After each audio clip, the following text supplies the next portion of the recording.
ready for the interview. In a few, get a cue live on the laptop. Watch what I'm gonna do. Welcome to the show. Let them know we got a point of view. Hey, yo, let's have a combo. Say what you feel, be real. That's the motto. Real talk pronto. Dr. D, PhD, hit an intro. Hold up, wait. Gotta be social. Network logo, a home for the locals. Gotta be social. Network logo, a home for the locals. All right, Simon. Now listen, I may be ruining our friendship coming up here. Uh-oh. By visiting you. Okay. Look, he's coughing. You can't even handle it. It's just, I suddenly got nauseous. Oh my gosh. Jeez, excuse me. I told my wife, I said, you know what? This year, my vision for this year is a lot of new experiences, different things. You know, I'm curious, you know. Yeah. I said, I've never been to Alabama. It's probably time for me to come see Simon. It's probably time. I love it. Yeah. This will be awesome. Boy, I texted you. I said, when's a good time to come there? And you were like, Oh, I didn't know you were serious. What do you mean? I'm a serious type of guy. What's the matter with you? I mean, why would anybody want to visit little old me? I actually was looking at flights last night for the springtime at some point, you know, like awesome. The Nashville, you told me to fly into Nashville for something like this. You know, there's 3 airports that are pretty much equal. Nashville, Memphis, and Huntsville. Yeah. Huntsville is closer, but oftentimes you can't find the good deal. So I tell people, you know, flying to Nashville or whatever, you know, my wife was shopping for flights last night for somewhere. And yeah, unfortunately where she was going, you know, Huntsville was like $200 or $300 more. Yeah. And I was like, well, that stinks. But yeah, it's so weird, Darian, because my wife was trying to fly to Salt Lake. Mm-hmm. Big airport, shouldn't be a big deal to get flights there from Nashville or Memphis or whatever. And but the thing is, it's like those flights are 3 times the price as a flight to LA. Yeah, crazy. Like, well, wait a minute.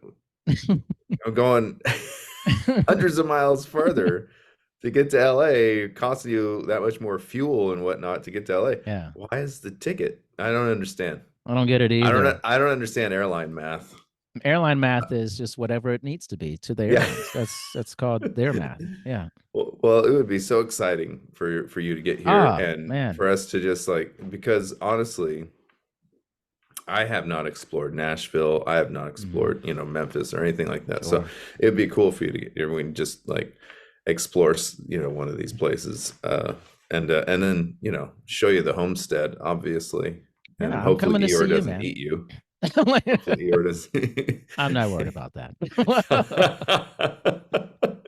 No, I really thought about it. I was like, you know what, this should be the year for me. And actually, I live in a great spot where it's very easy for me to go from Denver to Nashville. It's fairly close. So I was like, all right, this is want to make this happen. And there's my expectations, though, Simon, before I jump into. I have an expectation. Okay. I need to be fed. All right. I know you're making all these 2-hour meals. I need that. Yeah. Okay. I will feed you. I will feed you. I mean, I'm too embarrassed to take you out to any of our restaurants. No, I don't want any low-level I will food. feed you.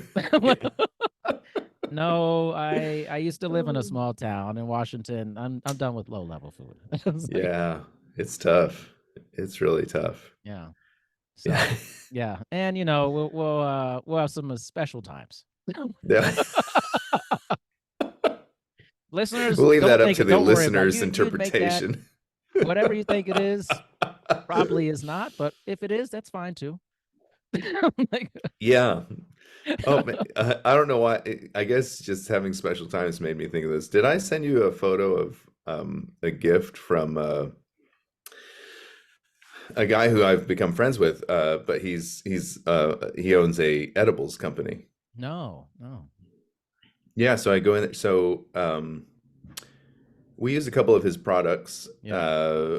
One of us uses the full spectrum oil for anxiety, and they find that very, very helpful. Mm-hmm. I need help slowing my brain down at night. Yeah. Yeah. So I'll take a gummy, to help me sleep. And they really help. So anyway, I show up and I ask him, hey, do you have any of such and such flavor? And he's like, well, I have this discard bag.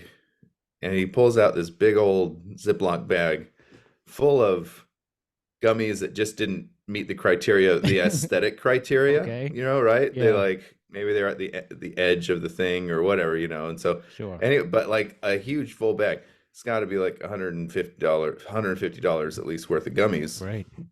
And he just hands them to me. He says, "Happy New Year." Like, okay, these are the special times, people. So special times happen. Yeah. Yeah. For me, I always do is like, I need to like help. This is going to sound really strange, but my ritual, my Friday, ritual is I do it to be less productive. I know that sounds really strange. I just like, I'm not trying to pump myself up, but I like to accomplish things. I enjoy working and stuff, but it's hard to turn that off for me. So it allows me to like be completely worthless for an evening. That's beautiful. And that is good for me because I just want to turn the thoughts off of being productive. I know that's a very opposite thing for a lot of people, but I just need to like not be thinking about, I should finish this lecture or do that. Just be like, no, I just want to laugh really hard for no reason. And text people and put a tunnel in there and go, hey guys, it's on. I love that. Most of the world, like you said, is like, trying to figure out how to be more productive. Yeah. And you're trying to figure out how to be less productive. It's true, man. It's true. I want to be less productive with you. When I go there, I want to be less productive.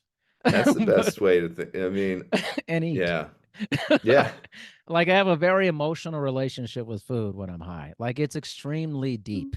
That's deep. Really funny. Yeah. Like it's almost a teary thing. Like I get so emotional about food eating so much. Yeah, like I start talking about it and it's like a loved one. I'm just like, man, this is so beautiful. That's amazing. That's amazing. That's the thing for me. So get ready, Simon. We're going to work it out on text. You're like, I didn't think you were serious. I'm like, what? I'm like, people say things all the time. Who does I say a podcast things all the time. this long and not serious about stuff? Like, I've had one person serious about me my whole life, and it's Shannon. And sometimes, even my own mother is kind of like, meh, questionable. Whoa. Yeah. But even Shannon's like, sometimes she's serious about wishing she wasn't serious about me, So Well, I'm serious about this friendship. Yeah. I talk about it regularly to a lot of people, and my wife is very aware of it. She's always like, "This is awesome." So I said, "Yeah, I think spring, March, April-ish. I don't know." I was like, I want to nail something down, and I want the worlds to collide in person. Yeah. Over the holiday, we went down to Gulf Shores, and when it's warmer, it's a big tourist trap kind of a thing, But anyway, I don't know if you love the beach, but maybe we should. I do. Make our way down there. I do love the beach because it's some beautiful white sand beaches down there. Yeah. I consider myself a white sand beach. You literally are. I swear every time too. The hair is looking very nice, Simon. I have to tell you, man. It's just flowing. See, I'm a complimentary friend. You should see my bed head with this hair right now. I mean, it is. I woke up the other morning and Shannon looked at me. She's like, "You have this real Albert Einstein thing going on right now." Yeah, and I was like, I agree with that. It's Well, this is actually a great kickoff to 2024. We've been doing this a while. Yeah. We're doing top 3 movies or shows of 2023, our choices, and worst ones as well. Yeah. Interesting. Why were the worst ones so much easier than narrowing down the best ones? Interesting. Well, I mean, yeah. It seems like a Simon thing. You're just like, I get so disappointed. I get so disappointed. I always have I'm such an optimist, Yeah, and I'm always just like, well, I always just have high hopes for things, Sure. you know, and then when your optimistic expectations are not met, you know, it's like, well, maybe life isn't worth living. I don't know. Oh my God. Okay, what's number one on the worst list for you, Simon? You go first. Oh man, the worst list. So many things. Yeah. So many things. Okay, I just had this up on my phone because I didn't want I didn't want to forget things. I will say, I'm just gonna put this on the list. I watched Kenneth Branagh's latest Oh yeah. what's it? I know Poirot exactly what you're talking mystery. about. Yeah. And it was like a haunting in Venice, I think is the title of that one. And that movie had so much potential, and that's why it's on my worst list, because the filmography was excellent. You know, whoever was behind the camera, I didn't check, I didn't think to, but they did an excellent job. The setting was excellent. The indoor sets, all excellent. The costumes, all the characters had at least potential. And you had Kenneth Branagh and Tina Fey, who had very select moments of wonderful chemistry. Unfortunately, those select moments were oftentimes at the expense of like losing the mood. So, you know, he's throwing in some like comedy and some witty repartee. And anyway, it didn't feel natural. It felt a little jarring. And so that was and I always just root for Kenneth Branagh. He seems like a very passionate filmmaker, actor. Right. And I just want his stuff to be great. And he's one of those directors who seems to really consistently disappoint. Unfortunately. Yeah, and like the CGI with the crocodile and Death on the Nile. Yeah, Death on the Nile. It's like, what are you doing? Like, why just directorial decisions. Yeah, that it's just like, nope, no thanks. No, thank you. All right, what's one of yours? Actually, I thought of you quite a bit when I was watching this. This tends to happen when I watch movies these days. But I watched Zack Snyder's Rebel Moon on Netflix, which is a space opera, and honestly, it was trash. It was I didn't bother. Massive Star Wars knockoff. And in typical Zack Snyder, how he shot it was beautiful. It was like he shoots a beautiful looking movie, very thin in the plot. And it's just and I watched it, I said, God, I fell into it again, man. I fell into this again. I mean, that's the unfortunate thing. I think Zack Snyder, I don't know, artistic director, even like director of photography. I think he would really excel at that kind of thing. Completely. But being the actual director and being in charge of telling a compelling narrative, it's just he and J.J. Abrams, honestly, both of them. Yes. You know, two guys who can really thrill you with the surface level things. Yeah. The visual, the editing, you know, style can create some real excitement and things like that. And that excitement can distract you from how mediocre or worse that the movie actually is. Yeah. So they'll wow you in a technical sense. Yes. It was like, wow, this world building, is a big world building thing. And it's, space opera and the ships look amazing and all the crazy animals. But it's like at one part they're in this bar and it's literally like the bar scene from Star Wars, where it's all like the different, species of aliens and stuff. I'm like, okay, this is like an overt homage to this. Like, come on, man. Like, at least pull me off a little bit off of the path, Yeah, pay homage, but don't copy. Yeah, it's a big copy. And I Yeah. just wish he would, because I love the way he shoots movies, like visually. But it's like, come on, like get a better script. Like the acting wasn't good either. I mean, isn't that just interesting? It's like with Zack Snyder, I just don't understand why he chooses most of the scripts that he chooses. Yeah. And maybe he's writing them. Is he a writer too? Does I don't he write know, some of this honestly. stuff? I'm not I don't sure. know either. Yeah, I don't know how extensive his role is in a lot of his films. But yeah, I mean, he's so talented. He's so talented, but not for telling a good story. You know who That's the actually problem. completes the loop? He's like Zack Snyder, but actually has so much content, like depth. It's like I think Alfonso Cuarón.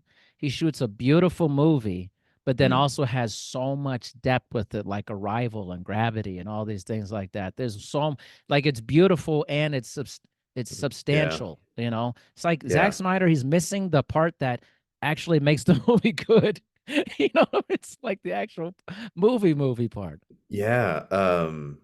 What you said with Arrival, um, so many of the visuals in there, I Oh, know that they're digital composites of things, right. but I'm just it's so beautiful that I have a hard time Beautiful. believing it. Yeah, I exactly. have a hard time with Zack Snyder. It's easy for me to see that it's a digital world. He does a really good job with it most of the time, but it's easy to just look and he's making an overt artistic uh, decision that it's not it just Yeah. it's not reality. No. But with Arrival, I was, like when they do the wide shots with the ship hovering Yeah. and the beautiful landscape and everything, Yes. it's like I know most of that's fake, Yeah. or at least composite. And but man, it just looks like they have a real ship out in this Yeah. gorgeous field with this beautiful fog rolling in and all. I mean, it's just stunning. It's just Stunning. absolutely stunning. Yeah. And just a lot of depth, great actors in it. And sometimes you can have great actors in a movie and they just bomb it. You know, it's like, how did this happen? Like, Yeah. it's just so good. So, yeah, I was like, all right, Rebel. When they built up Rebel Moon, it's this big Netflix thing. And there's a part 2 coming in April. So it's, Mm. it's like, but it was just very disappointing because I just Yeah. like the way he shoots movies. Yeah, there you go. Yeah, that's really unfortunate because yeah, it's unfortunate that if I see Zack Snyder's name attached to something, I'm not interested. I mean, that's the unfortunate part. That's just Yeah. really it, and it's unfortunate because he's so talented and he seems like a genuinely nice person too, from what I've Yeah. seen. You know what we should do was let's do the worst list and then we'll be positive on the back end here. Okay, all right. All Yeah. right. So you went, let me do the next worst one for me. Okay. This all right. might be a shocker to a lot of people. I don't know how you feel about this, but over the holidays, I watched Oppenheimer and I hated it so much. Like so much. Here's the thing. I haven't seen it because I think I will hate it. And once again, I love Christopher Nolan. Right. But his style of I just saw the preview and I just thought this is going to be that style of Christopher Nolan movie where there's not a quiet moment in the movie and there's just like the full score going the whole time and the hard cuts and the jumping here to there, fast paced, even though it's like a slow paced scene, it's supposed to feel fast paced. I feel like he does that a lot. Like people will just be standing and talking, but he'll keep that score going, keep the camera moving, so it feels fast paced, even though it's just two dudes, talking about something, and he's just ramping up that intensity all the time. I guess that's what I'm getting at. It's like too intense, for too long, too intense for too long. I'm going to tell you, am I hitting it on? I think you're hitting it somewhat here. I'm going to preface this though for the audience, because I know there's some people who like love this movie. It's on a lot of best lists. I was high when I watched this. I'm not going to lie. Okay. But I watched it with 4 other people. Okay. And I did a lot of checks during the movie. I said, does everybody here think this is a good movie? And then when I was coherent, like was mostly coherent. I've mastered this at this point. But I looked at my wife. I said, "You think this is good?" She goes, "This is horrible." And then my dad and my brother were asleep. They never fall asleep during movies. They're big movie people like us. Yeah.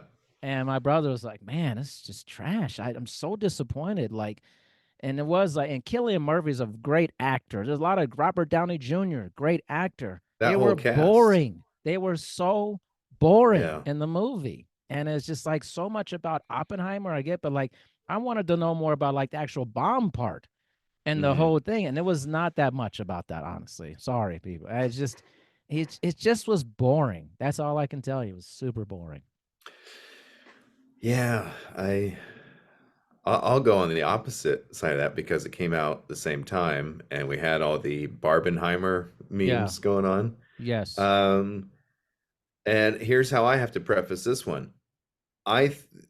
Shannon and I were talking about it just maybe less than 48 hours ago.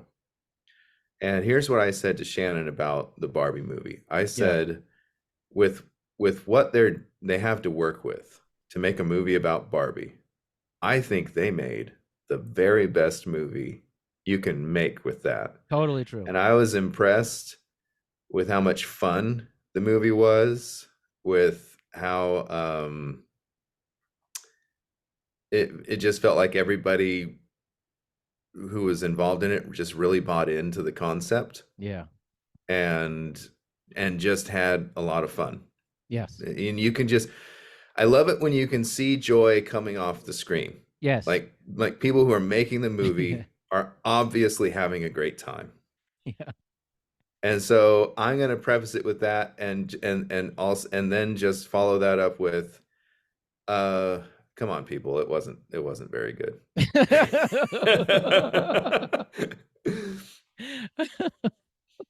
I mean, honestly, like seriously, I mean, it's not like, it reminds me of 80s comedies that we kind of love, you know. Yeah. But we know they're not good, you know, like I love the 80s comedy. Girls Just Want to Have Fun. Yeah. Yeah. Perfect 80s comedy about somebody who's you know, not rich or hanging around rich people and has to win a contest at the end. You know, it's the quintessential 80s formula. And there's dancing. There's definitely dancing. It's like an 80s thing, lots of dancing. Yeah. And it's just fantastic, but it's not good. It's fantastic, but it's not good. These are big movies right here. We're just crushing. I know. But I'm always just kind of like, why are we even making this? And it brought a lot of people joy. But, yeah, I actually liked it, Simon. I will tell you, I'm not gonna lie, I liked it. Okay, so here's a criteria that I will judge movies by, and that is how quickly do I just stop thinking about them? Yeah. So this can go either way. With the Kenneth Branagh movie that I mentioned earlier, A Haunting in Venice, I kept thinking about it for a long time because I wanted it to be good, and it just wasn't. And so I spent a long time breaking down, why wasn't it good? Why is this movie falling short of my expectations? And with Barbie, I stopped thinking about it instantly. It's great. So I had a lot of fun watching it. I'll never intentionally watch it again. You know, I will never be scrolling through and say, "Oh, the Barbie movie." You know, that'll just never happen. And I instantly stopped thinking about it. Yeah, yeah.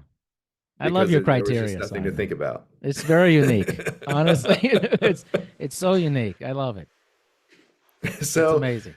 Yeah. So my critique of the movie is not that it was bad filmmaking in the least. It was that it was extremely forgettable when it's done.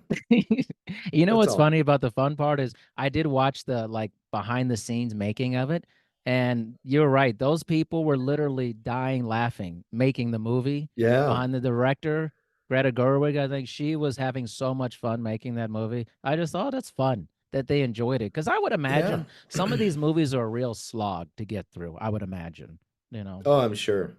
And you know, some of the like, what's the name of the actor who's Ken, the main Ken? Oh, Ryan Gosling. Yeah. Ryan Gosling. He was so jacked for that movie. Oh man, super jacked. To be that jacked for a whole shoot, you know, however long that shoot was, you know, and I know they plan out very carefully the shirt off days, but he had a lot of shirt off days. Right. So to be that cut and lean and jacked for that long, he had to be miserable. Yeah, exactly. He was pushing himself, man. Any bodybuilder will tell you the cut phase leading up to competition, which is when the camera's going to roll, right? And that's for Ryan Gosling in this movie. When the days the camera's going to roll on his, you know, you don't sustain that look. Nobody does. Nobody does. The greatest bodybuilders in the world, they don't look the way they do on competition days. They don't. So to sustain that look for however long he had to for that shoot, he had to have been miserable. But he looked like he was having a great time. He's so that's some good acting. That's some good acting. Yeah. You know, he's back practicing the patriarchy, but he got disinterested when it wasn't about horses. So, I mean, I was thinking about that. Like, you think about maybe like Hugh Jackman has to get so ripped and lean and cut for the Wolverine shirt off days. Well, he's Wolverine, so he gets to be in a bad mood the whole time. Exactly.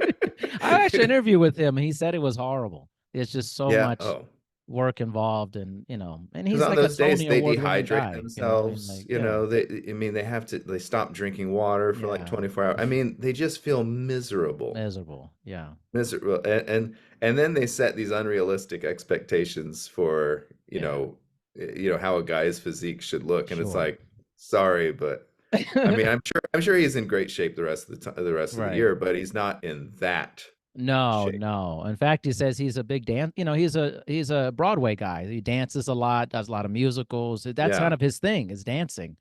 So I know he's going back into playing Wolverine again, actually. I think with Ryan Reynolds and Deadpool. Yeah. I don't know. It's a hit or miss for me, I'm gonna say. Yeah, it's like I understand the appeal of the Deadpool movies, and I understand the appeal of the guy who plays Deadpool. But he's the same in every movie that I was just gonna say that, and actually Ryan Reynolds is probably one of the more annoying actors to me, because I feel like he's just playing Van Wilder every movie he's in. No, see, I never saw Van Wilder, but Van Wilder every movie, or he's the guy in Waiting, you know, the server. He's like the same guy, and I feel like I wouldn't want to talk to him if he's like that, because it would annoy me to be that sarcastic constantly. Yeah, it's fine here and there, but not all the time. Yeah. He's, and I don't want to say he's a bad actor, because he's probably a fantastic actor, but people hire him to be Ryan Reynolds. Yeah, that's right. That's exactly the way they hire Harrison Ford to be Harrison Ford. Tom Cruise and stuff. Yeah. You don't hire those people to play a different kind of character. You hire them to be themselves, you know? Yeah, no. to be the character that they have honed all these years, so they've crafted for themselves. Exactly right. Yeah. All right, do you have a third movie of we're in the third, right, of worst? Yeah. Okay, so my third one is actually I think it's a foreign film. It's called The Lemon Grove. Okay. And it's like an Italian movie, and I saw a preview for it, and I thought, a small independent kind of Italian comedy, and the guy has a lot to say about language, because he's like if I remember correctly, he's like a linguistics professor or something like that. And when the guy's character on screen, and the guy wrote and directed and acted in it, you know, it's one of those kind of deals. And one of the people in it was Paulie from Rocky. I'm No. blanking on his name, No, but really? he's in it Wow. like the family patriarch or something, Okay. you know. And I was like, hey, I'm gonna. And so the movie had so much potential in that way, like the writer, director, actor, he had stuff to say about language, interesting things to say about language and our human relationship with language and things like that. But those were the only good parts of the movie, when the guy would do a voiceover narrative talking about language, and then the rest of the movie was this manic horror fest. I mean, when I say horror, I don't mean the genre horror. I just mean I was horrified by how bad it was. It was just was that bad? Oh, I was I just, it was one of those movies I thought maybe it's gonna get better, and it just kept getting worse. And I finally turned it off, and I just couldn't make it. I couldn't make it through the whole movie. It's that bad. Could not make it. And I did not survive the Lemon Grove. You didn't survive it. If anybody sees that on Netflix or whatever, just pass it by. Just pass it by. Yeah. It was. Sounds horrible. It was just. I mean, if I can't survive through something, because I feel like I'm very forgiving. I mean, people might be surprised about that. They're definitely surprised about that. Yeah. But even when I have all these critiques of something, I'm still rooting for the little guy. So for the independent filmmaker who's, who's telling a story that they want to tell, they're not part of the Hollywood production thing, I'm just rooting for it to be good. And I will look past my criticisms to keep watching it if I think it's attempting to say something. Yeah. And I felt like the Lemon Grove is attempting to say something. It's just so bad that I can't sit through it. I can't sit through it to listen to it. He couldn't do it. It'd be like Donald Trump reciting Shakespeare. Oh it's my! Like, man, there's something really beautiful here, but I can't sit through it. I don't think you get through 20 seconds of that. No. Oh, stop. Just please. To be or not to be, or maybe to be. We don't know. We're looking at it. It could be to be, but probably not to be. I mean, I'm sure he's never even read a lick of Shakespeare. I'm pretty sure. I mean, maybe Shake Shack. I mean,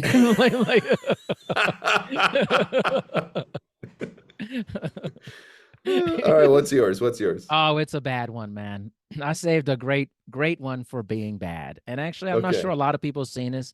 It came out not that long ago. It's called Discontinued.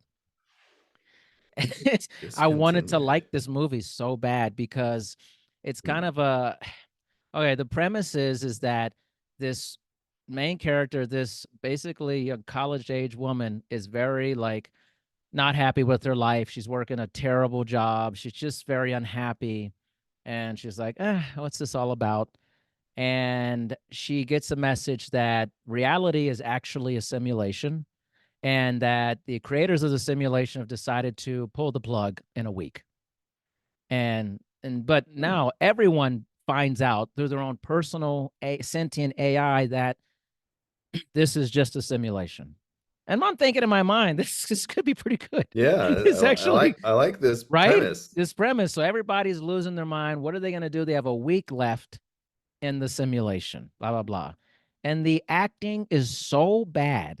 It's so poorly written, and it's just they hired the worst actors. And the main character, this woman, it's like she's over. You ever seen someone's overacting? They're trying too hard when they're acting. Right. Yeah. And it's like, I don't mind some really great F-bombs here and there. I love to really hit it hard. It was over the top. It was like, this was put here it wasn't necessary to curse this much. you know, it's like, you know what I mean? It's like, okay. I mean, it's just, what is this? It was horrible. Cursing loses its effectiveness. Yes. It's like putting an exclamation point at the end of every sentence. It's like, well, I'm not reading it like that anymore. No. Yeah. It was just really poorly done, and a premise that sounds interesting, but really poorly executed. And my criteria when I start hating a movie is I start fast forwarding it. Once I start fast forwarding, it's over. Just like, let's get to when they get rid of the simulation. Yeah, because you're curious about. Yeah, we just want to know. What they're gonna get. Yeah, it's like I want to know how they're gonna wrap this up or how things are gonna turn out, but I'm not curious enough. I just I don't want to see like the filler all the way through the rest of this. Just give me till the end.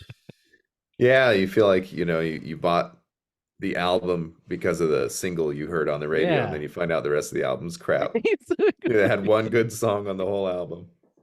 Right, or it's like a preview of a movie. The trailer is so amazing, and you realize that was the only good part of the movie. Was the truth, the parts of the trailer. I've become really pessimistic with trailers. I got to tell you, it's like I just won't even watch a trailer hardly anymore because you feel so lied to. Yes. Yes, Simon, you're so right about that. You're so right about that. I mean, especially when they use clips in the and they make a trailer before the final cut of the movie's made. I understand that, but a lot of scenes in the trailers, they don't even make it to the final cut of the movie. So then you're just like, where was that one part where they did this or whatever? What? I mean, it's like massive marketing, and it's like, let's pull you in with these great scenes that you'll actually never see. I was explaining movie marketing from back in the day to my children, and I was using Jaws as an example. Yeah. And I was saying Jaws had no expectations to be great, and it had no excuse to be great. There are so many movies based on the same kind of concept, killer shark, killer gator, killer whatever, Anaconda. I mean, all these movies, and Jaws has. There's just no reason for Jaws to have been good except Steven Spielberg. Yeah. I mean, that's really the only reason Jaws is good. But the point I was making to my kids is that it's like maybe they had a trailer running before the movie in the movie theater. They didn't run like television promos for Jaws. They maybe there was something in the newspaper. I mean, you go to the movie section and there's going to be a poster for it and times at your local theater. That's like the promotion from back in the late 70s, early 80s up through probably the 90s, and then I think somewhere in like late 80s, early 90s, I feel like Hollywood started really hitting TV harder with trailers. Yeah. And I think that is because of Jaws. Jaws created the summer blockbuster, and Hollywood realized if we can come up with a summer blockbuster, then we can make, all this, money. And so we got to hype these summer blockbuster movies. I think the summer blockbuster has gone away, don't you? I agree. I don't feel it. I don't see it either. It just, a summer goes by and you're like, nothing here, nothing to see here. I mean, but I feel like Hollywood is still trying to produce the summer blockbuster, but they're trying to do it year round now. Yeah, that's right. So it's not like, oh, you have these big tentpole movies in the summer, and then the rest of the year you have these smaller movies that may or may not make money, and they're just taking a chance on it. But anymore, it feels like every month they're trying to shove another summer blockbuster down your throat. And it's like, I'm sorry, but I just can't, there are movies out right now that I really want to see, but I just don't get around to seeing them. And they're just kind of getting lost in the shuffle of all the other big movies out there.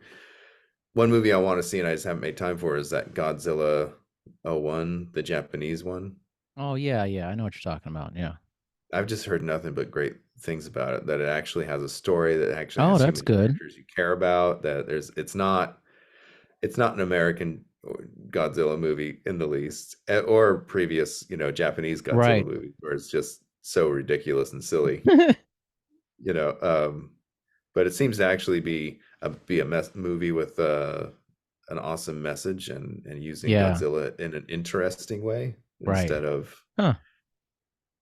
I tried to watch those latest Godzilla movies. I'm just like, what's going on? I feel the same exact way. like, what is this? What are we doing? I don't think they know what they're doing. The thing is that they do look really good. They look good. I mean, like a Zack Snyder film. They look really good. We're going to say, you got Snydered, man. Yeah. But it's like, some movies, they just don't do enough. Those movies seem to be doing way, way too much. Yeah, for sure. Way, way too much. And so I think this Japanese Godzilla Zero One, I think it's trying to take Godzilla to a much simpler thing. So anyway, I'm just interested to see it. But. Yeah, well, a lot of movies now, there's no there's no pull.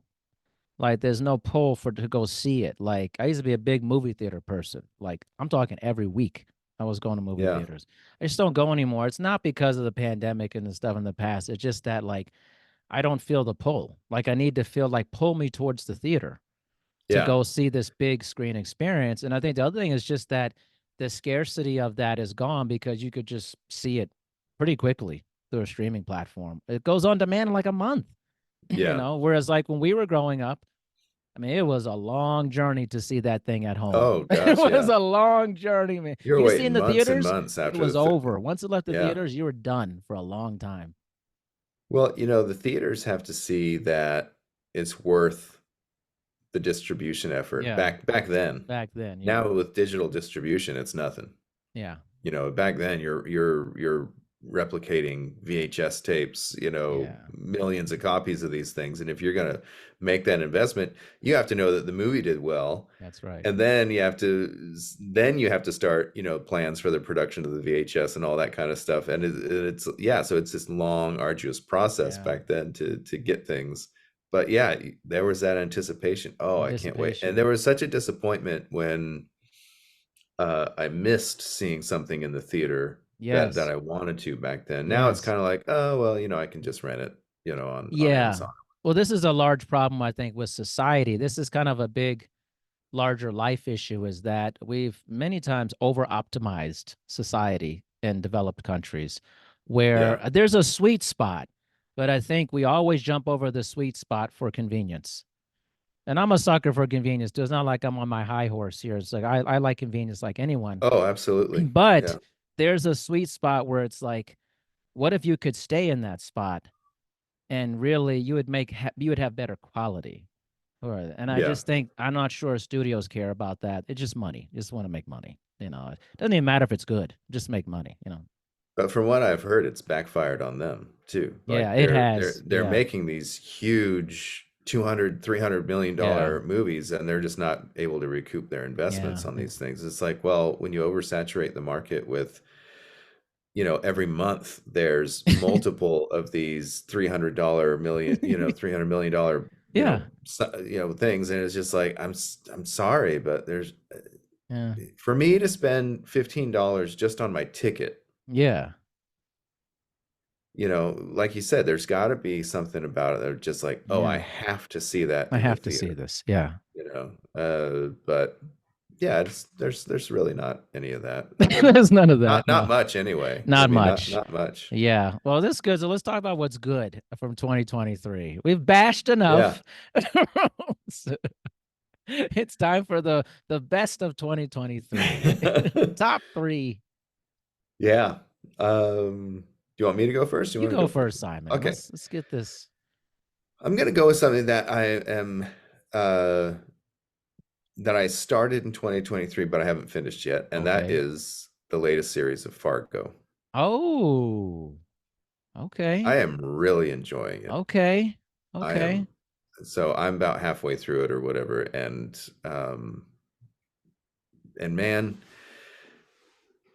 I think it's season 5 or whatever. And it's got that little British girl from Ted Lasso in it. And she is just killing it. I mean, she is nailing that, Dakota accent and everything the way that you're supposed to in these movies and stuff. She is just... Anyway, a few of us in the family have been watching it, and I think my son Moses finished it all the way, so he's been trying not to spoil it for me. But we're talking about it. Okay, so once again, that's the sign. You think about it and you talk about it. And in this series, there's not a lot of like messaging going on, at least this far in the series. And I don't expect that from a Fargo movie. Sure. they're not movies with like, I mean, they might be, I think they're all saying something, but it's not like this overt messaging movie, Yeah. Like the Barbie movie was. Right.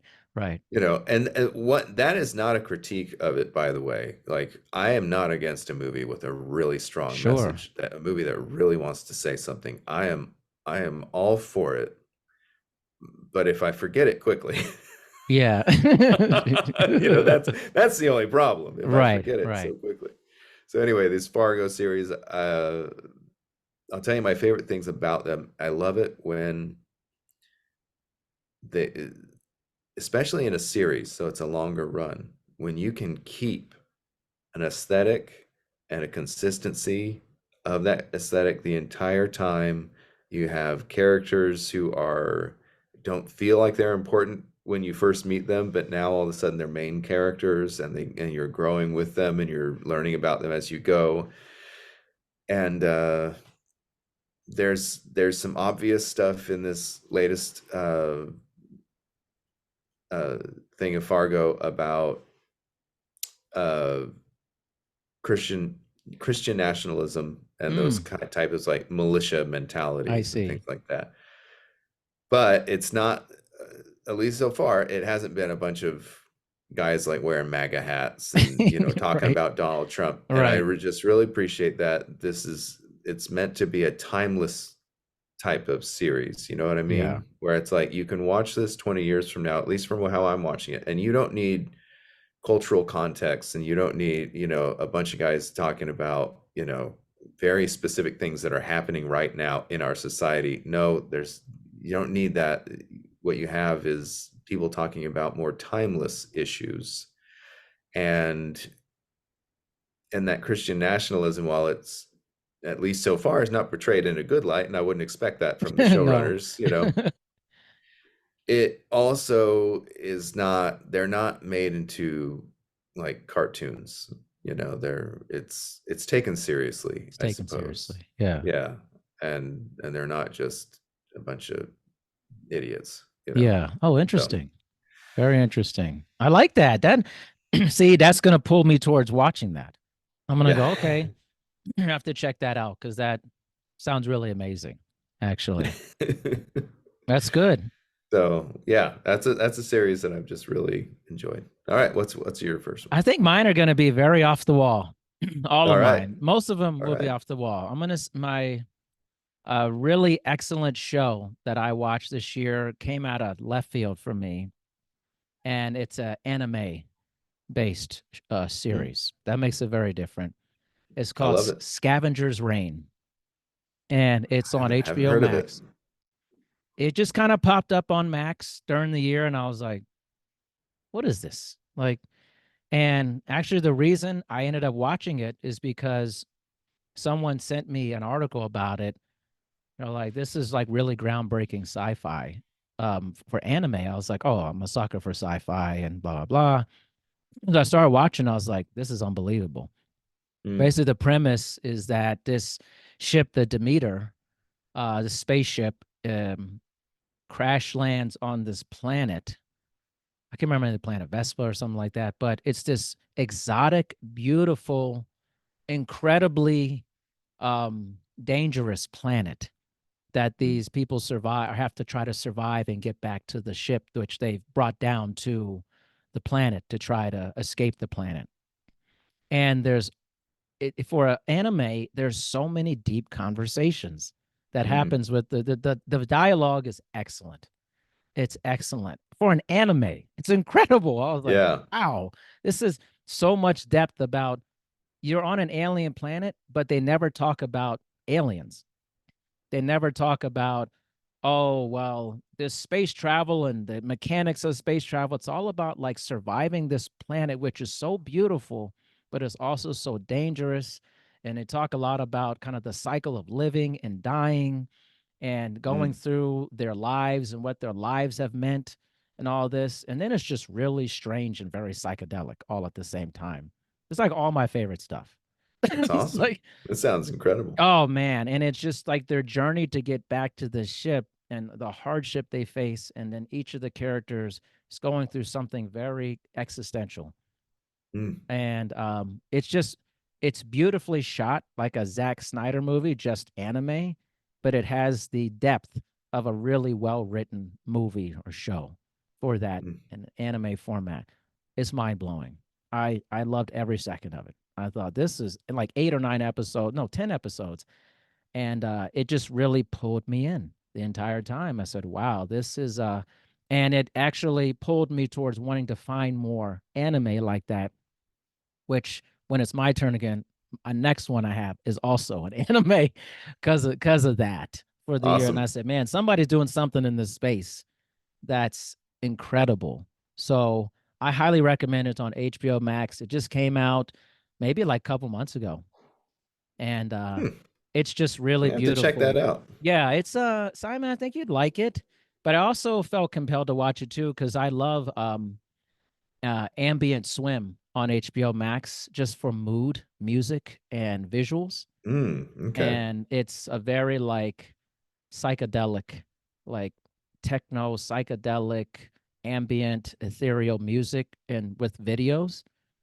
And full disclosure for everyone, when my buddies came up a couple of summers ago, we did a gigantic heroic dose of psychedelics, and I had this on in my house, and it was so moving and gripping. And it just set the scene. Really amazing. It's on HBO Max, I'm telling you. And you would never think about it if you saw it, but incredible. Man, that sounds so good. It really does. That's it's funny because I actually have an anime for really? And it didn't come out in 2023. So sorry, I think I had something here. My other two movies, it didn't come out in 2023. Yeah. So but I saw them then. Yeah. Howl's Moving Castle. Ooh, have you seen what that? Is that? Really, really difficult to describe. It's been revoiced by Hollywood actors. So like Christian Bale is one of the voices. I think Emily Blunt, is that right? I think she's one of the actors in it. To describe any part of it is really, really difficult, and feels like a spoiler. So I don't want to spoil anything because I would say don't even read any descriptions or things about it. Just go in and watch it without knowing anything because I feel like it's just a movie that I went into it knowing nothing about it. I'd never read a description or anything, and I was just continually surprised the entire way through the movie. Like from beginning to end, I was just surprised. And I loved that about this movie. That was just like at every turn or plot point or things like that, I was like, okay, didn't see that coming, didn't see this coming, with the character arcs and all the different things, it's like, it's a weird, cool movie. Watch it when you're high. It's awesome. Yeah, I love that. That's a definite. So yeah, just go and what service is on, or is it on demand, or what is it?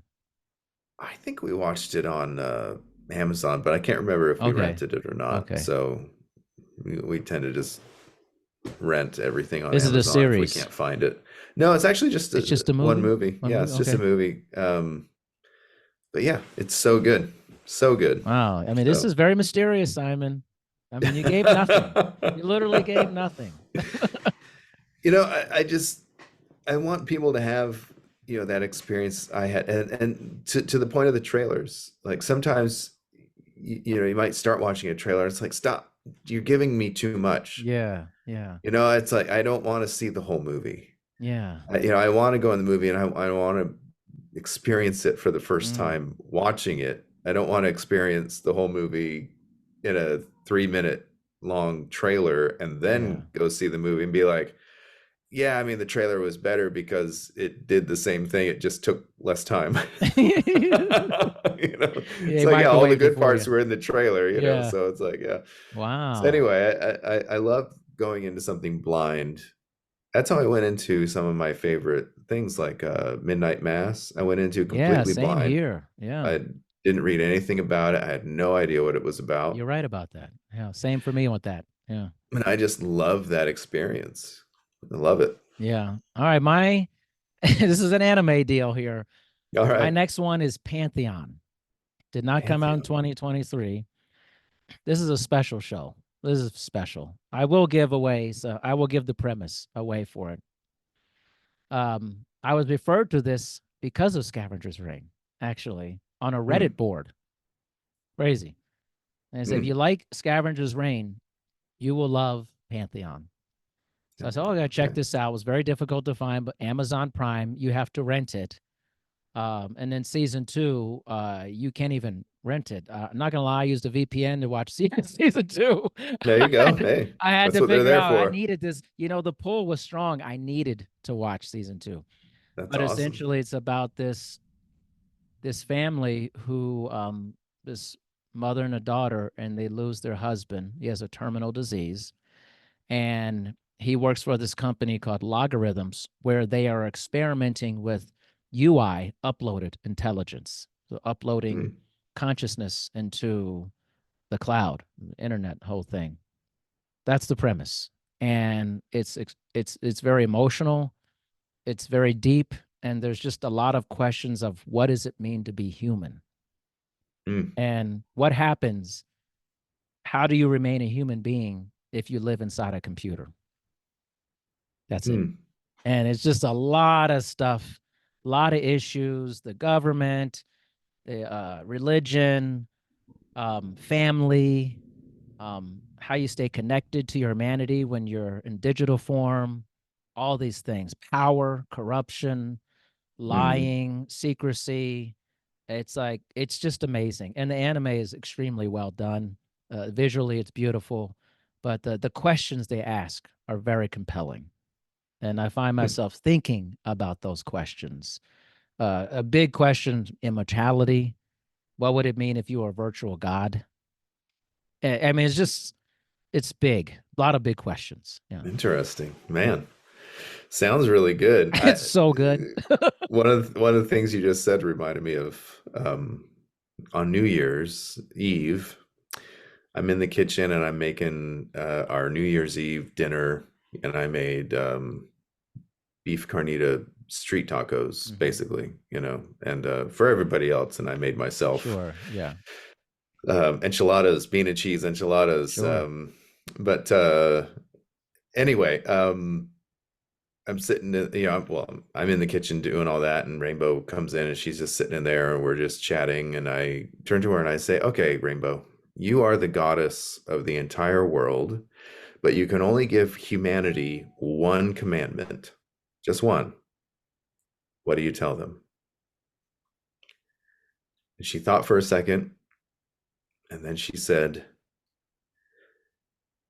skirts and shorts cannot be worn higher than 2 inches above the knee.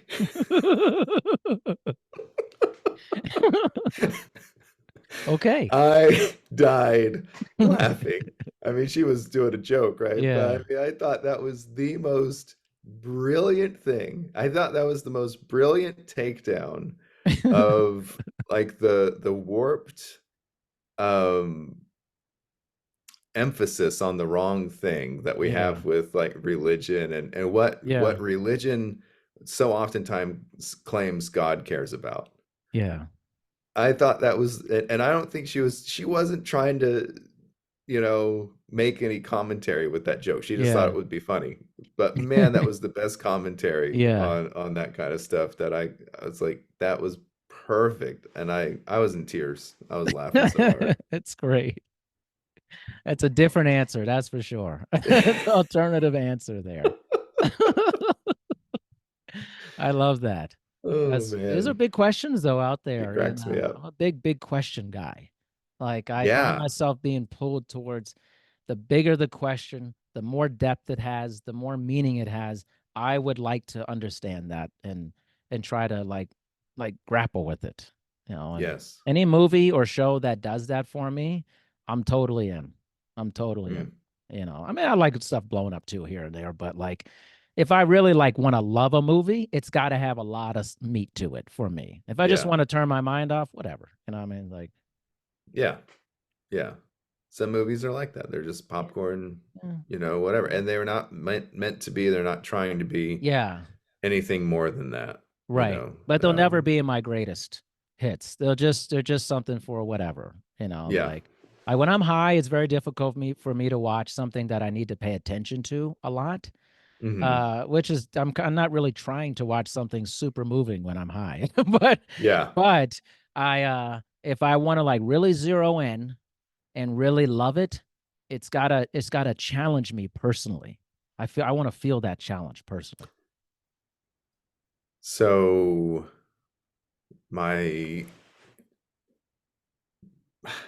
have a tie for my so and I don't think either movie came out in 2023. But they came out recently within the last couple of years, and it was I Am Mother.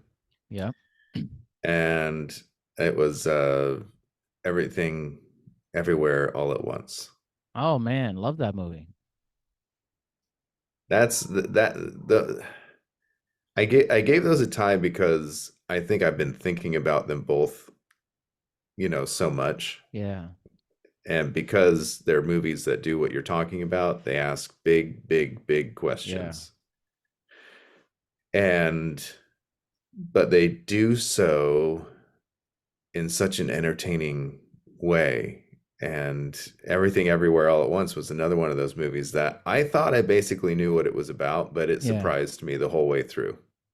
Like, I mean, sometimes it just surprised me with the comedy. Yeah. It's like I did not see her using her dog on a leash as a weapon. I did not see that coming, the performances of all the actors.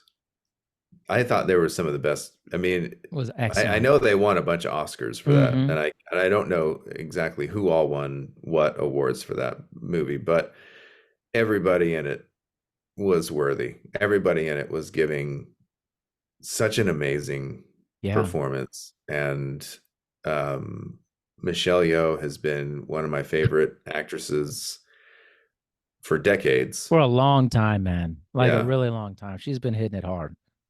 And she was already in one of the movies that I consider top 3, and that's Crouching Tiger, Hidden Dragon. Love that movie. Love it. She and Chow Yun-fat, I feel like as a human race, we deserved more of them collaborating together in movies. Their on-screen chemistry and their scenes together are some of my favorite scenes of all time in cinema. I totally agree. And some of them they're just quiet scenes, them sitting and having tea together. I'm a sucker for that stuff when it's two amazing actors playing off each other. So anyway, but Michelle Yeoh she's just incredible. She's still doing so much of this action stuff, and she's got to be 60, I don't know what she is, and destroying it. Like, I mean, just the beauty and the grace of the violence. And one of these people that are just like, we were actually just having that conversation, and I won't spoil what we were talking about because I don't think you've seen it, but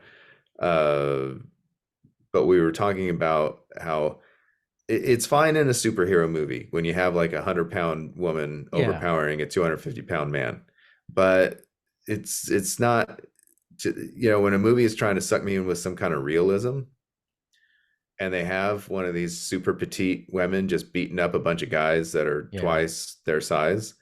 It's not. People will hear me say that and they'll think it's a gender thing. It's not a gender thing. That's why in boxing you have and wrestling you have weight classes. The featherweight doesn't fight a heavyweight. It's just unfair. The featherweight might win on points, but if that heavyweight connects, it's dangerous. It's over. And so you just don't put those two things in the ring. So anyway, But my point is that Michelle Yeoh is one of these exceptions to the rule where I am so convinced that she's able to do what she does in these movies. You know, amazing. And she's so tiny. She's a dancer. She's so tiny. You know, she's so tiny. But when she starts kicking ass in a movie, I'm like, I'm all in on this. I'm Michelle in, man. Every time. Anyway, Man. go on. I'm gonna do a tie too. You know, you did a tie. I'm allowed to do a tie. Do it. Actually, one of my favorite series of the year was The Fall of the House of Usher on Netflix. I still haven't gotten around to watching it. Holy I keep cow, man! You know, listen, this is Simon and I talked about this. I honestly think Mike Flanagan is one of our great directors of our time. He is just magical. What he did with Midnight Mass, the weird take on vampirism was so mind-blowing.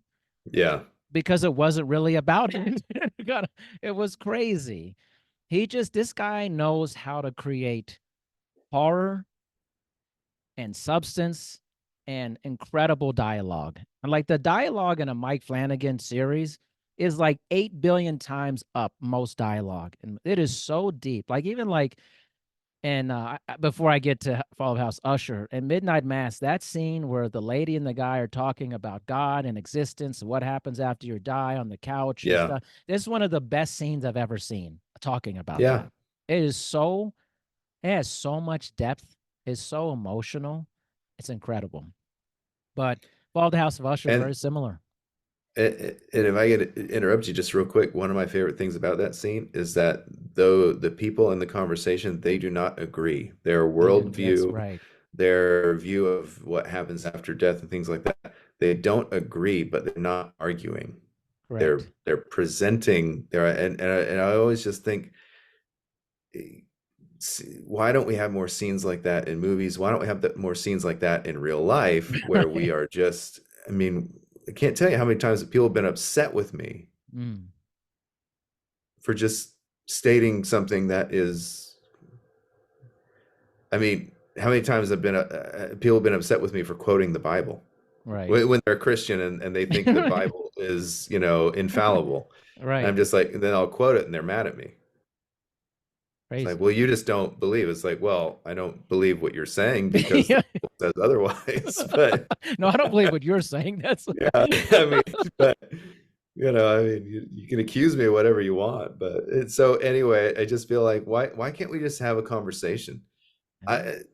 My favorite conversations are conversations in which they're debates. We're debating an issue. We're both presenting things. We disagree. That's awesome. We might even be passionately disagreeing with each other. I might, you know, because I might think whatever you're saying is absolutely ridiculous, and here's why. Yeah. But that doesn't mean you're a bad person. I'm a bad person. It doesn't mean, you know, this, that, and the other. It doesn't mean I get to tell you what to believe or how you should believe or what you should do with your life or anything like that. We just get to exchange ideas and argue the validity of those ideas, and then we can shake hands and be friends. You know, like what's wrong with that? What's wrong with, and especially like two people who, you know, the characters that you were talking about in Midnight Mass, they're two characters that are supposed to be like the romantic leads of the movie. Well, you know, things don't turn out, but for them, things don't work out. But the point of what we're saying is that they don't reconcile in their belief. You know, they don't come to like, oh, you know, you were right or I was right or this that or the other. No, they're just two people who care deeply about each other. Yeah. And they care about what the other person thinks and believes, and they don't need to change them to continue appreciating and loving the other person. That's exactly right. No, it's well said, Simon. And I think The Fall of the House of Usher, it's like, I feel like it's they have nothing to do with each other, but I feel like they're part of a series of things that he produces that are must see, because there's a thread within them that feels so like, man, I know these aren't the same thing, but like it feels like they could be. You know, it's like almost like an anthology, and you're like, well, it's just one big thing, and there's a lot of different versions of it. And that guy knows how to wrap up a show, man. I mean, like he's just so good at the ending. the endings of Mike Flanagan series are so satisfying, and they're so That's rare. surprising. There's some, like, I know we're going back this again, but just like that last episode of Midnight Mass, maybe one of my favorite last episodes of a show. And just like, especially the crazy zealous lady, overly religious lady, and just what she does at the end when the sun is unbelievable. I mean, she breaks quick, man. She trying to get under that sand, you know. She was amazing. The actress who portrayed her, the character itself, she was easy to hate. Yes. She, but I mean that as a compliment. Yes. Yes. That might sound like they've made an incredibly simple villain. She's not simple. No. Her motivations are not simple. When you start really thinking about what she is able to accept because of her zealousness, yes, what she is able to accept, how she is able to change her worldview and change her view of her own religion and things like that, in order to continue to be zealous about her faith and about her belief. Anyway, it's commentary without ever having to say it out loud. Yes, it's masterful. And I honestly feel like Follow the House of Usher is very similar. Just the characters are so well developed, but it's a different format for the movie. Essentially, you know what happens in the beginning, and the rest of the series tells you how it happened for it. And those are different ways of telling a story. And Mike Flanagan's the master at this stuff. He's just so, I feel like he has arrived. He's so good at what he does. And, you know, he and Zack Snyder have contracts with Netflix. And Zack Snyder's big, over the top, Rebel Moon, world building. Yeah. Mike Flanagan's down here just pumping out masterpieces underneath the water. It's just it's a stunning show. I got my wife into it, and she was so thirsty for this show. I mean, she just we gotta watch this tonight. We have to finish this. It's so good. And I felt the same way. And that was the whole thing. It made me want to watch it. I couldn't wait to finish my last training session to run upstairs to watch the next episode. That's awesome. That's a great show for that, which was also tied with I love the Silo on Apple TV. I've seen the little thing for that, but I haven't watched it. Acting, excellent. The story is so good. And it's one of those apocalyptic things. And it also has a very kind of religious overtone to it, and society building. And what would life be like if you were the last people on the planet in this silo that's 144 levels, and no one knows how they got there. And the mystery behind it is so strong. And the detective, it's a detective story, essentially. Why are we here? I love detective stories. Right? Why are we here? Why doesn't anybody know why the silo is here? Are there other people outside of this? Like all these big questions type of thing. And Apple TV, I mean, they knocked it out of the park. Man, I love they knocked it out of the park. I was like, this is a hell of a show, man. It's great. That's awesome. The problem with these, streaming services is that I feel like so many of the best series go under the radar. There's not really a good way to advertise them. I mean, YouTube is probably the best way, or social media, but it's difficult, and the only way to make money is to get people to either subscribe or stay subscribed. And it's like, man, are enough people really subscribing to these things to be able to keep, like, I have no idea how Netflix can do movies like Rebel Moon, where it's or Amazon with what was the big series they did last year? I didn't watch the Hobbit one, but it's like a prequel to the Lord of the Rings or something. These are big productions, man. They spend so much money on these things, and it's like, how are you I mean, Amazon has all I the get money in the Amazon world, more. so Yeah. I mean, and they have some hits with The Boys and stuff like that. I mean, they yeah. have some monster hits on their service. But they're making Netflix? money. Amazon is making money on so many levels, Right. you know, and What's Netflix, Netflix doing? I just don't feel like, so I don't know how they're making this big budget original content, and I don't know how they're recouping their investment, but hopefully they are. Hopefully they keep making, you know, content. I just maybe not more Rebel Moon. No. And No. it's like, go smaller. I just go that's what I smaller. want to tell every studio out there. Go smaller. Spend Agreed. less. Agreed. You know, I mean, you know, do something on a shoestring budget and tell a director, you know, this is what you have. Be creative. You know, I feel like Everything Everywhere All at Once was like that. I have no idea what the budget on that was, but I can't imagine it was big. But they did such awesome like retro technology, technology that looked like the graphics look so 90s. They look like they're off of Sega Genesis or something, you know. That's right. And they spent money where it mattered.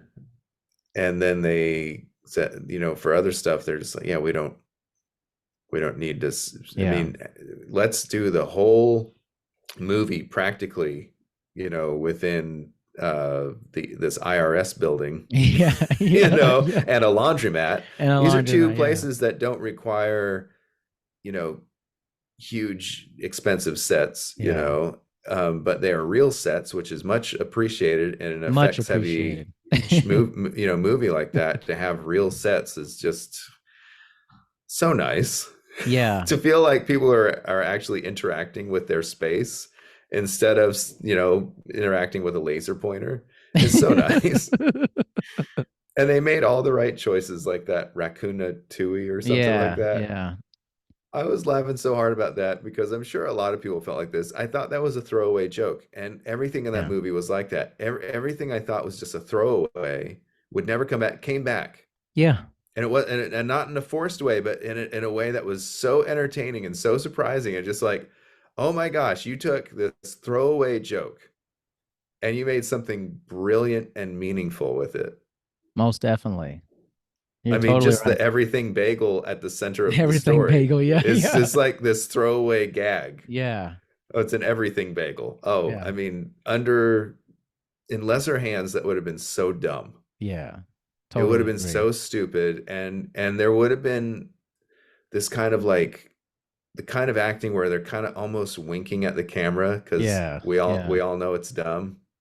There was none of that in this movie. Everything was all in. Everybody's all in on everything, and it was just brilliant. Yeah, just brilliant, man. I don't even know how much time we have. Do we have any time? Like 10 minutes. Yeah. Okay. I was going to say something about Everything Everywhere because somebody who I watched it with loved it, but had a hard time with it as well. And we had a very long conversation about it. And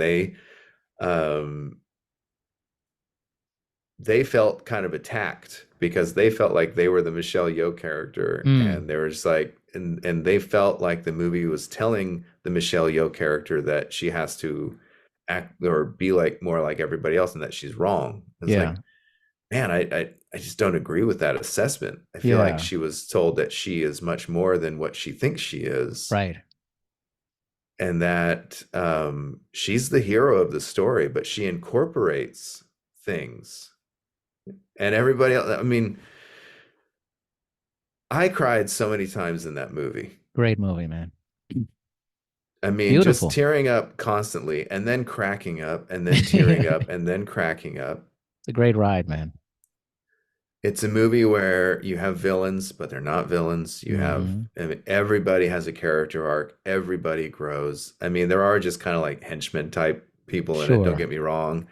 But even those kind of like henchmen type characters kind of have a story arc that kind of, you know, they just all, oh my gosh, I get mixed up in my words just talking about it because there's so much, but the point I was making with this other person is that Michelle Yeoh, at the end of the day, her character is the hero, but she goes on this wild hero's journey, just absolutely wild hero's journey. And unlike the way the hero's journey is presented in so many other things, but what makes the movie so different is that as it turns out, every character in the whole thing is on a hero's journey. Yeah, that's right. And it's just like, oh my gosh, everybody in this movie has a redemptive story arc. Everybody in this movie becomes relatable, becomes lovable, becomes somebody that you're just rooting for and that you want to see succeed, you know? And it's just incredible. I feel like tearing up right now. I know, you're so into this. I love this. It's incredible. That's my kind of feel-good movie. People talk about feel-good movies, and they're all like these Hallmark Channel, you know, bullshit. That's not a feel-good movie for me. That's an insulting movie. I don't feel good watching it. I feel like the movie makers think that I'm an idiot, and I just feel insulted. Everything Everywhere All at Once takes me seriously, takes its premise seriously, takes its characters, takes every single character seriously. Yeah. Takes you on this wild, unpredictable, hilarious, tear-filled ride. Yeah. And makes you feel like a better person for having seen it. Yeah. For having participated with it. Participated. And movies are like, I think I said a long time ago, movies are just, it's like a mirror for reflection of your own life. And you connect to that. Yeah. And these type of movies, did I feel all the mirrors. Oh, exactly. Right. I was just like, oh no, that's me. Oh no. I want the feels. Like I deeply want the feels. I don't care if it's anime, you know, live action. I don't know whatever format, just give me the feels. Like I want to feel alive when I watch this, you know. And I want a movie to show me that I'm wrong too. Yeah.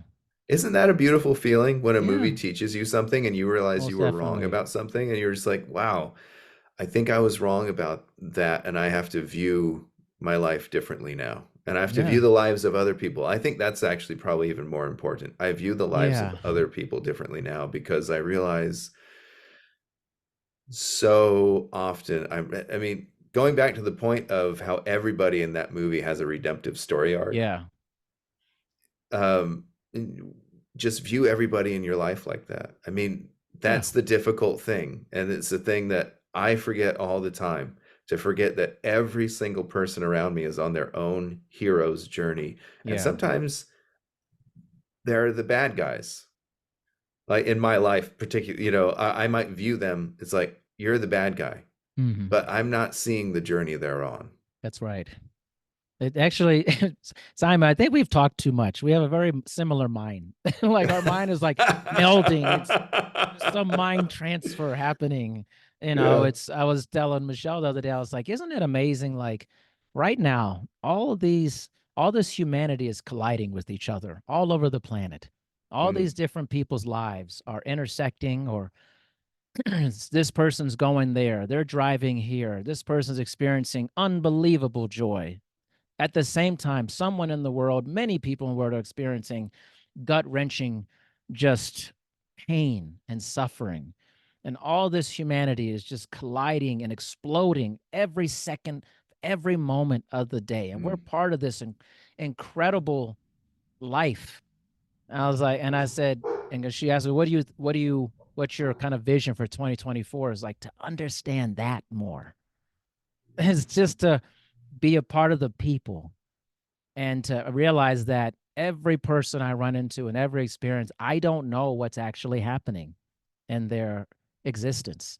I'm just getting a literal snapshot, which is why I like to talk to people, because I want more of that. I want more of the feels. I need to know what you're feeling. What's your existence?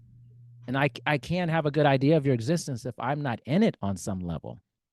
And it depends on what I want to do, if I want to be in that person's life more. But how can I understand it if I don't experience it more? One of the greatest experiences I had in 2023 was taking my daughter to RuPaul's Drag Race in Las Vegas for her 12th birthday. Tell me about that. I love that. Because it was so amazing. Great. And it didn't change anything for me in terms of that. I love people who do drag. I love LGBTQ. It's never been a thing for me because I subscribe to a very beautiful belief. Geez, just love people, man. It's like, I never think other things about it.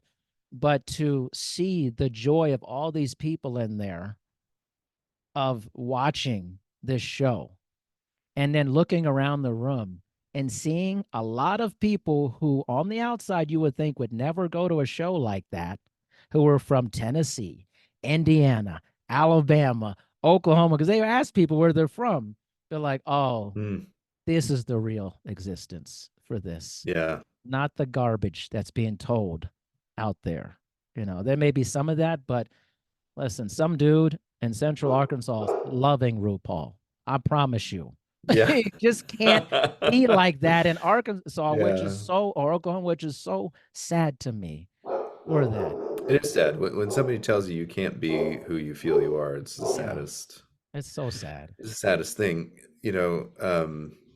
At the same time, I recognize how many ways I need to change and evolve. Yeah. But that's something that I need to come to terms with, and people can help me and teach me along the way. But we're not talking about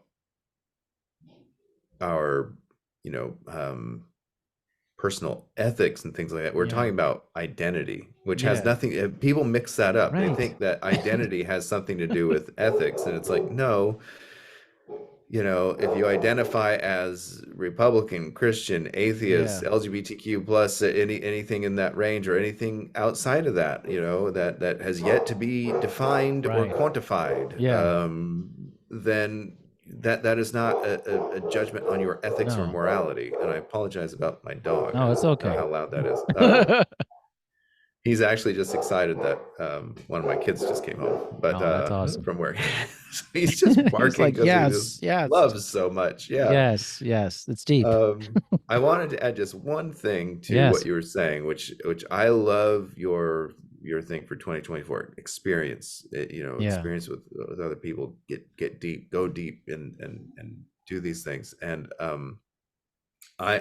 I was just thinking to myself this morning, actually, for 2024, is that I'm not going to allow people to bore me. That's such a you thing, man. I'm with you on that, by the way. Very much with you. So sometimes I'm just really too patient and allow people to bore me. And there's just no reason for that. And I think it's a great line, man. I want to interact with everybody. I want to interact with all ideas, but my one criteria is that you do not bore me. I'm so with you on that. And the number one way you can bore me is by being dogmatic about anything. Right. About anything. If you're dogmatic about something, I'm bored. Oh, I love it. Simon, you're awesome, man. Seriously, this is always fun and always not boring. Definitely not boring. I laugh a lot. I think a lot. And I'm excited to text you about coming up here next month or so about spending some time in person with you, man. That's going to be awesome. I'll take you seriously. Take me seriously. Stop messing with me. Like, I didn't think you were serious. I'm like, ouch. No, it's like, I know a lot of people say stuff in life. People say, "Oh, I want to come visit," and then it never happens. I'm a pretty reliable person. I think I'm one of the more reliable people I know in my life. I trust myself that much. I would put myself on the opposite side of that spectrum. Simon, I'm just saying. I'm just saying. I'm being honest here. Be honest. I'm just not. I'm not reliable. I'm just not. Don't count on me. Definitely count on me. Like I'm definitely one of those people. They're very quirky in that way. Like this is the whole edible thing. Like, I just don't want to be like that sometimes. I know I don't want it to sound like arrogant. It's not that. It's just like, it's hard. It's been like that since I was a little kid. It's hard for me to just not be productive and try to like accomplish something, do this, do that. I'm like, I just don't want to give a shit for a little bit. It's like, it's like, I love that. That's my whole basis for it. I was like, I love it. Yeah. It's so, yes, you can count on me. Simon, From the guy who didn't believe I was serious. Okay. Over the Christmas holiday, my kids kept laughing because I kept singing, "I've got a friend in me. I've got a friend in me. Nobody else wants to be my friend. I've got a friend in me." There you go. That's me. That's well, you have a friend in me too, so for sure, man. I deal with it. I'm a very patient person. You are a very patient person. I'll try not to bore you. No, it's never boring. I would never. Yeah. No, I'm not taking that either. Believe me. Thank you so much, my friend. I really appreciate you. Thank you, man. Love you. Happy New Year. Yeah, man. Love you too, man. Love to you and the family. Same here, man. And 2024, I think it's gonna be pretty good. Regardless of what happens, of what the world say is gonna happen, I'm gonna have a great time. I'm gonna tell you that right now, man.